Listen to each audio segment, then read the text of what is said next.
Bonjour à vous mes chères auditrices et auditeurs. Pour ce nouvel épisode, je devais nous installer dehors. Impossible de laisser passer ce beau temps. Pour cette 16e vidéo, nous ferons la rencontre d'une créatrice que j'ai déjà évoquée dans la rubrique Vos créations. Une créatrice qui, à chaque publication, m'impressionne par son travail et ses idées. Nous allons également accueillir Béatrice de la boutique Plassard, située à Champagne au Mont-d'Or. Je peux vous dire que je suis sortie de ma zone de confort puisque cette interview s'est faite en direct. Une expérience impressionnante, mais que je referai sans hésiter. Se secouer un peu nous rend vivants. Commençons par quelques-unes de vos créations, réalisées avec la laine Plassard pour le clin d'œil à la boutique que je reçois aujourd'hui dans cet épisode.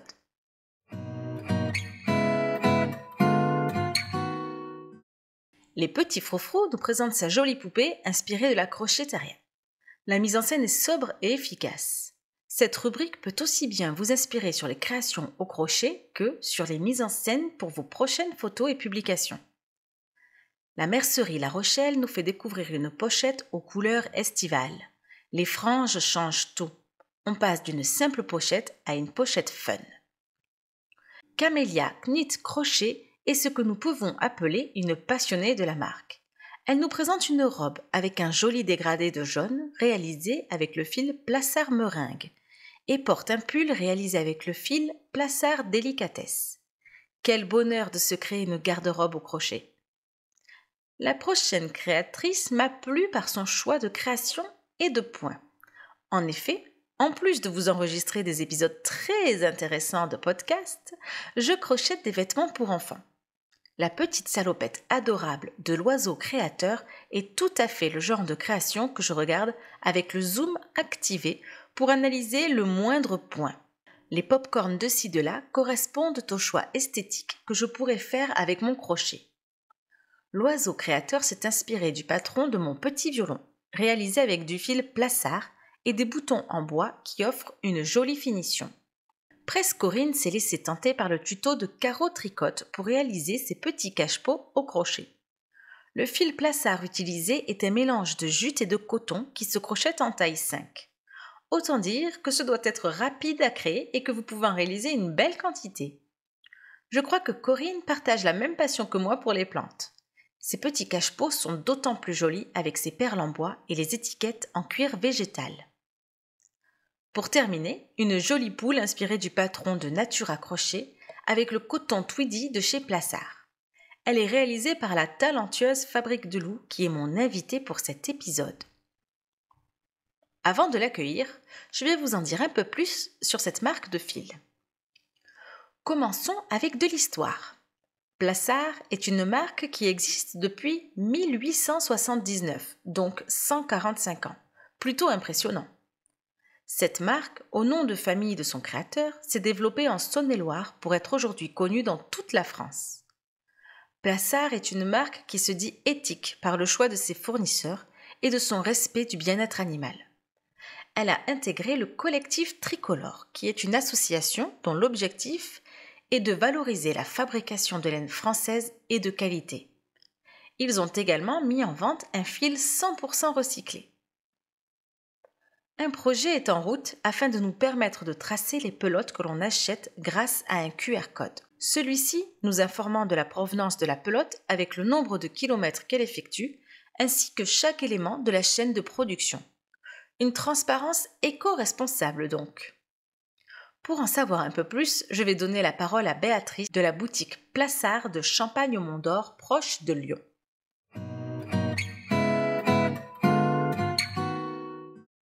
Bonjour Béatrice et un grand merci de vous être prêtée au jeu de cette interview téléphonique. Alors pouvez-vous nous présenter votre boutique ?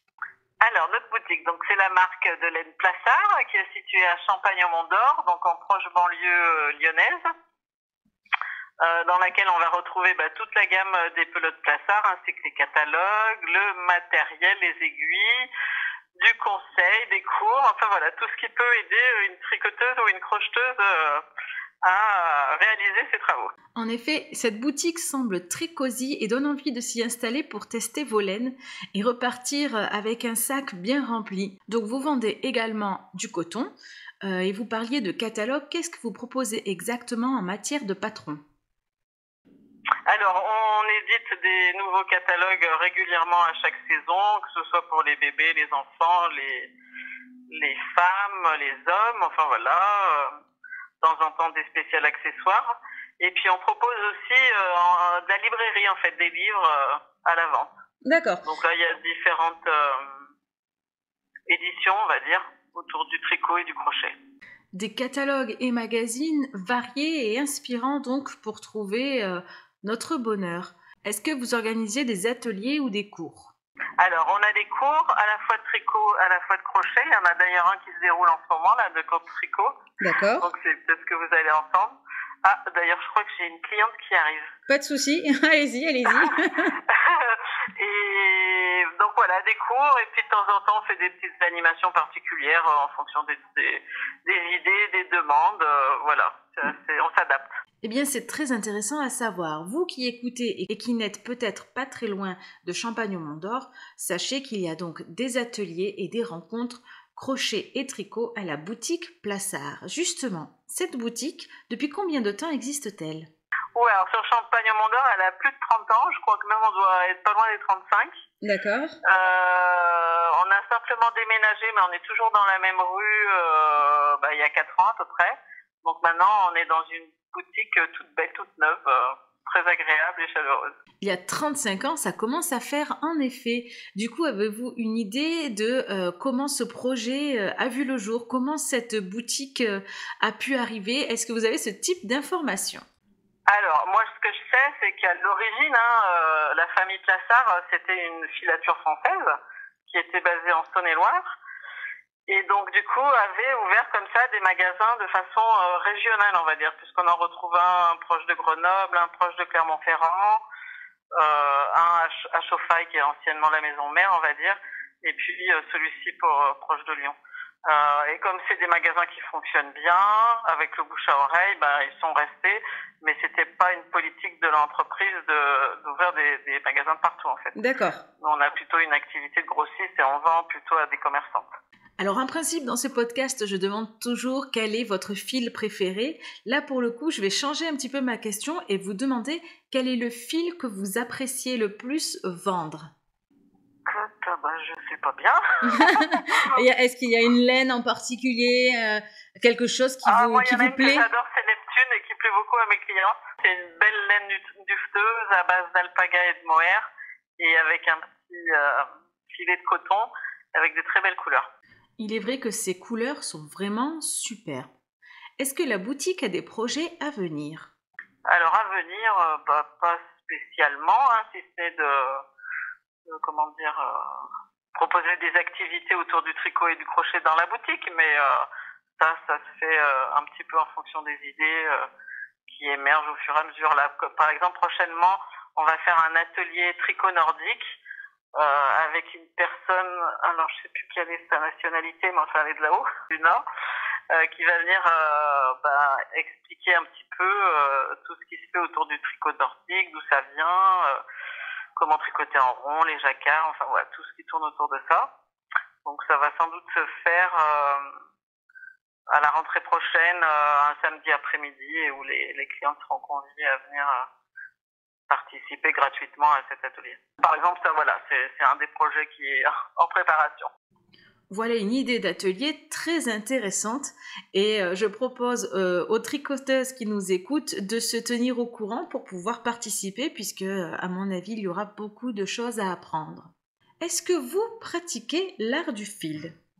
Moi je tricote. Alors je sais crocheter, mais beaucoup moins bien que le tricot. D'accord. J'ai préférence pour le tricot. Mais voilà, mais par contre avec le crochet, depuis, moi ça fait 7-8 ans maintenant que je suis dans cette boutique, ça a vraiment pris de l'ampleur, on va dire. Notamment nous, depuis 2-3 ans dans nos catalogues, on propose de plus en plus de modèles de crochet. Bon, écoutez, peut-être que vous allez vous y mettre. Oui, non, mais je me suis déjà mise, mais c'est juste que je suis un petit peu moins douée qu'avec le tricot. Mais voilà, ça va s'arranger.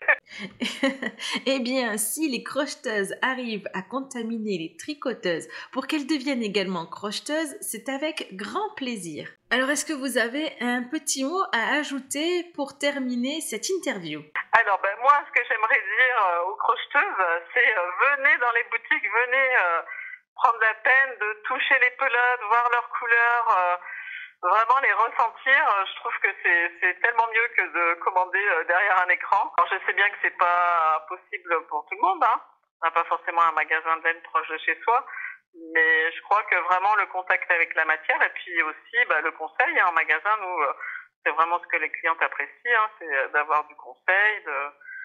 Voilà, quand elles débutent, on leur donne tout ce qu'il faut pour les mettre sur les rails pour que ça se passe le mieux possible et sans les laisser toutes seules dans leur coin.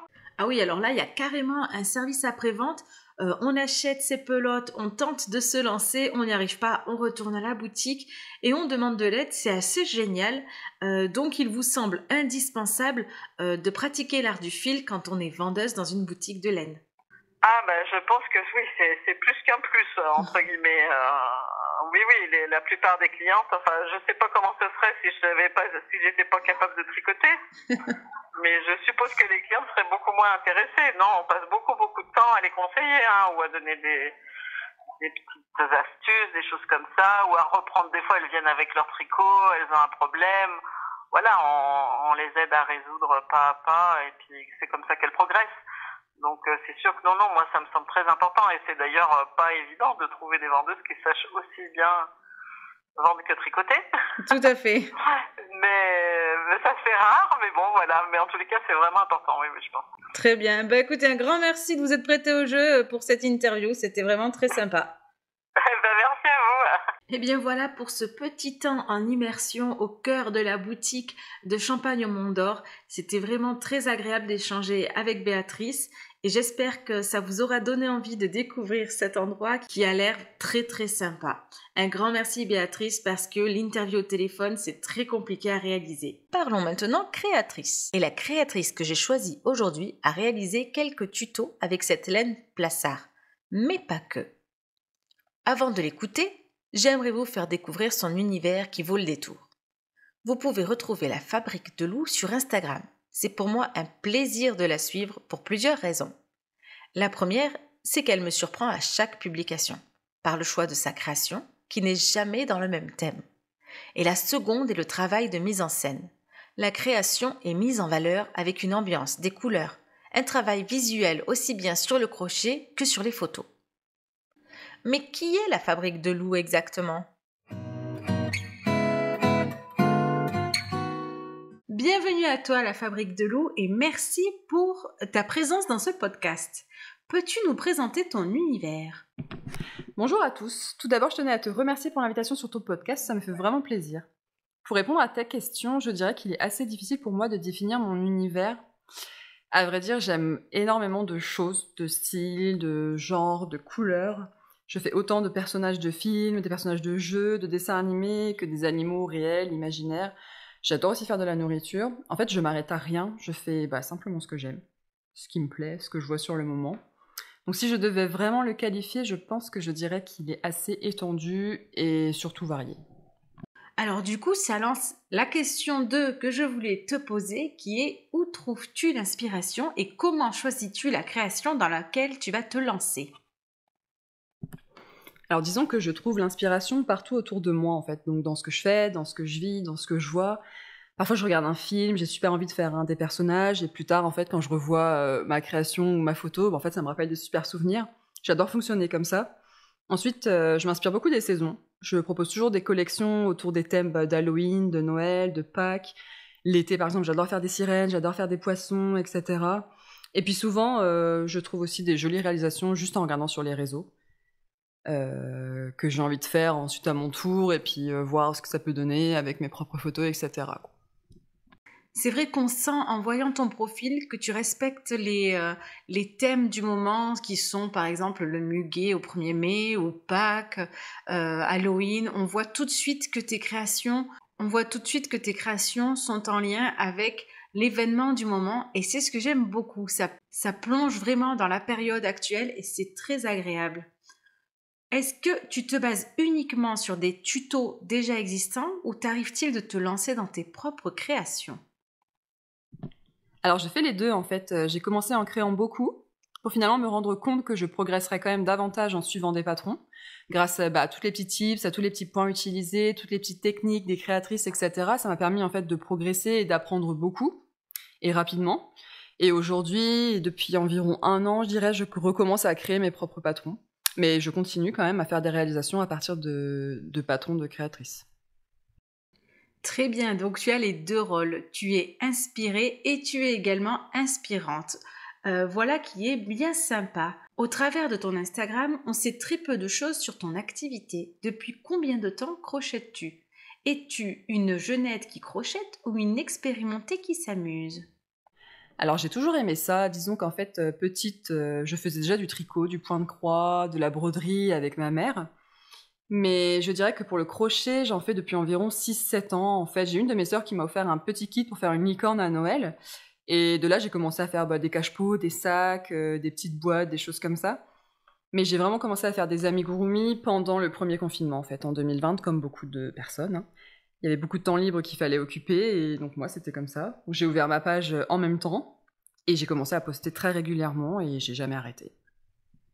Une bonne initiative donc de ta sœur de t'avoir offert ce type de cadeau. Comme quoi, des fois, on fait un petit cadeau sans se rendre compte des proportions qu'il va prendre et de la passion qu'il peut déclencher. Tu postes des photos très régulièrement de nouvelles créations, presque tous les jours. Alors, soit tu as des poignets robotisés qui crochettent tout seuls la nuit, soit tu vis un crochet à la main. Quel est ton secret? Alors j'essaye de poster au minimum 2 fois par semaine, parfois plus, quand il y a des événements que je ne veux surtout pas rater.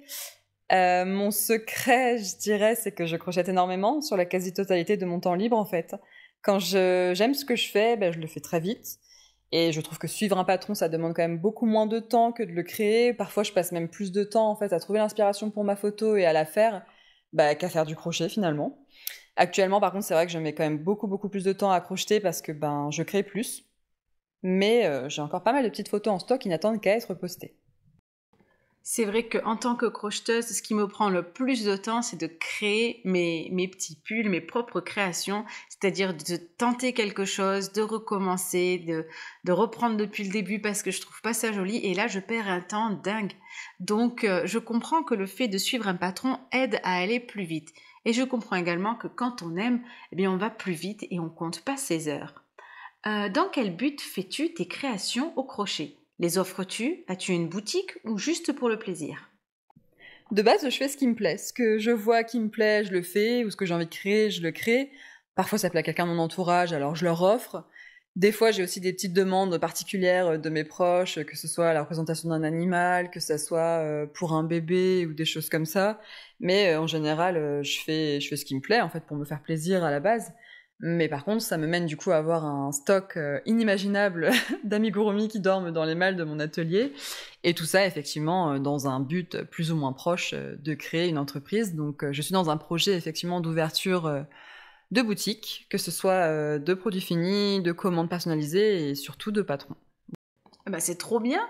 Tes créations sont très jolies et parfaitement réalisées, donc je suis sûre que tu trouveras des personnes intéressées pour les acheter. En tout cas, on te souhaite beaucoup de réussite dans ce projet qui est très sympa. Dans tes descriptions, tu mets en avant les fils et patrons que tu utilises. As-tu des partenariats avec des marques de fils? Es-tu une testeuse pour certains patrons? Alors non, je n'ai absolument aucun partenariat ni avec des marques de fils, ni avec des créatrices. Par contre, effectivement, oui, je cite toujours le matériel utilisé et la créatrice du patron, c'est normal. Également, je teste de temps en temps des patrons pour des créatrices. Ça, c'est un exercice super sympa à réaliser que j'aime beaucoup faire, mais sans avoir de partenariat avec aucune créatrice en particulier. Très bien. Quelle est la création dont tu es la plus fière et celle qui t'a donné le plus de fil à retordre? Alors, celles qui m'ont demandé le plus de fil à retordre, je dirais que ce sont celles de Projectarian. L'hippopotame, il m'a demandé énormément de techniques, énormément de temps. La tortue aussi. En fait, c'est des patrons qui sont très compliqués, mais qui apprennent énormément. J'adore faire ces réalisations, c'est vraiment chouette. Avant, je pense que j'aurais répondu mon poulpe géant de Solid Marl, mais finalement, avec le recul, en fait, il était pas compliqué à faire. Par contre, il était très long parce qu'il est vraiment, vraiment très, très grand. Et enfin, je dirais que les dragons, que ce soit ceux de Lyra Lune Design, que ce soit ceux de Projectarian ou de Suite Audity Art, c'est toujours beaucoup, beaucoup de travail. Mais le rendu est toujours très sympa parce que c'est rempli de petits détails, quoi. Et pour mes propres créations, celle que j'aime le plus, je dirais que c'est mon Bob Razowski. Parce que j'aime beaucoup le personnage et que j'ai adoré le réaliser en mixant les fils. Eh bien, toutes ces créations sont très impressionnantes. Et c'est vrai que j'ai un coup de cœur aussi pour le Bob Razowski, qui est très très chouette. J'aime bien le fait que tu aies pris 2 types de fils différents. Et il a vraiment une très très bonne tête. Bravo pour toutes ces créations qui sont vraiment superbes. Je suis remontée au début de ton Instagram et là, on peut découvrir de la broderie. Dirais-tu que c'est un apprentissage qui est utile pour tes créations au crochet? Effectivement, j'aime énormément la broderie. J'en ai fait beaucoup au début, j'en fais beaucoup moins maintenant. Pas autant que ce que je voudrais en tout cas. Je trouve que c'est super reposant et que c'est surtout très très satisfaisant à faire. Je dirais que c'est super différent du crochet, mais par contre ça apprend vraiment la précision et ça apprend vraiment la patience. J'ai pas encore mixé les deux. Je vois beaucoup en ce moment de réalisations avec des éléments brodés sur des tortues, par exemple, des reines de Noël, ou bien des petites salopettes de lapin là à Pâques. Je trouve que c'est vraiment très très joli et ça me donne vraiment vraiment envie d'essayer. Pour l'instant, à part les broderies des yeux ou des visages, etc., j'ai jamais fait. Mais ça me tente en tout cas. C'est vrai que j'ai découvert cet univers de la broderie il n'y a pas longtemps avec mon épisode sur Julie Jolissonge, qui a d'ailleurs lancé un défi broderie dont je parle dans certains autres épisodes, qui est très intéressant parce qu'il met vraiment le pied à l'étrier et fait découvrir tous les points, tout cet univers. Et c'est quelque chose d'assez pratique à utiliser en crochet, comme tu le dis, pour les yeux notamment, parce que les yeux sont très compliqués à faire et le fait de savoir broder, on peut rajouter quelque chose en plus dans le regard. Donc c'est intéressant de se mettre au crochet, d'avoir aussi quelques petites connaissances en broderie, ça peut être toujours pratique. Alors je vais maintenant te poser mes questions habituelles qui sont par rapport au monde du crochet. Donc quels sont tes crochets préférés, quels sont tes fils préférés et quelle crocheteuse t'inspire? Alors au niveau des crochets, j'utilise que la marque Tulip. Je l'aime beaucoup. J'ai jamais aimé moi les crochets en fer tout fins. J'arrive pas du tout à m'en servir et ça me fait super mal aux mains, alors que la marque Tulip, je trouve que c'est des crochets qui sont très ergonomiques. J'ai jamais eu mal aux mains, jamais mal aux poignets quand je m'en sers. Ensuite, pour les fils, alors j'aime beaucoup la Natura Just Coton de chez DMC. Je trouve que le rendu, il est très précis, il est très fin. J'ai beaucoup travaillé avec et je travaille encore énormément avec. Même si maintenant je m'ouvre à plusieurs marques, je me sers souvent de la Katona de Shipji. Je me sers aussi beaucoup beaucoup de la Rainbow de Hobby. Je trouve qu'ils ont une palette de couleurs qui est interminable. Et je trouve que les points sont très très réguliers en utilisant cette marque. Et de leur marque, j'aime aussi beaucoup la Honey Bunny. C'est leur fil chenille. J'en ai jamais trouvé de mieux. En plus, ils ont énormément de couleurs. C'est vraiment génial. J'aime aussi beaucoup la Plassard. Je trouve qu'ils ont beaucoup de fils qu'on voit pas ailleurs. Des fils brillants, des fils satinés, même leur coton. Enfin, c'est vraiment très très sympa. Et pour les créatrices, je dirais que j'aime beaucoup Suite Audity Art. J'aime beaucoup Lyra Lune Design. J'aime beaucoup Picapo. J'ai fait énormément de créations de Picapo au tout début de ma page. Ensuite, j'adore Natura Crochet. J'adore qui d'autre Projectarian, que j'ai déjà cité mais que j'aime beaucoup. En fait, j'en aime énormément. Toutes celles qui sont citées dans mes crédits sur ma page, c'est des créatrices que j'adore. Eh bien là, pour le coup, tu m'en as cité un sacré paquet. C'est très très rare en principe, on m'en donne une ou deux. Tu nous donnes matière à aller découvrir de nouveaux univers et c'est très bien. Alors c'est maintenant que cette interview se termine. C'était très chouette de te recevoir dans ce podcast. On espère te revoir très bientôt, certainement dans les créations à découvrir, puisque c'est vrai que je suis souvent interpellée par ce que tu crées.